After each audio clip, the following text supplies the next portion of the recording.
அதாவது நம்ம நகைச்சுவை ப்ரோக்ராம் கொடுக்கும்போது கடைசி முடிக்கும் போது ஒரு ஒரு தலைங்கிற சென்டென்ஸ் வச்சு முடிப்பேன். இப்போ நகைச்சுவை ப்ரோக்ராம் ஃபுல்லா கொடுக்கணும்னா சார் வந்து எங்கேயோ அவசரமா வெளியில போகணுமா, அதனால இந்த கடைசி எண்ட் இருக்கு பாருங்க, கிளைமேக்ஸ், அது ரொம்ப நல்லா இருக்கும். அதனால அதை வந்து முதல்ல சொல்லிட்டு அது மட்டும் சொல்லிட்டு சார் வந்து அதை கேட்கணும்னு விரும்புறாரு. அதுக்காக நான் கடைசியில் முடிக்கக்கூடியதை இப்ப நான் முதல்ல பேசுறேன்.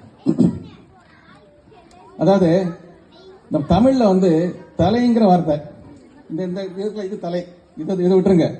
இதை தவிர வேற தலையை வந்து நான் தலைமுறையா சொல்லிட்டு இருக்கிறோம், நம்மளை அறியாமலே சொல்லிட்டு இருக்கிறோம்.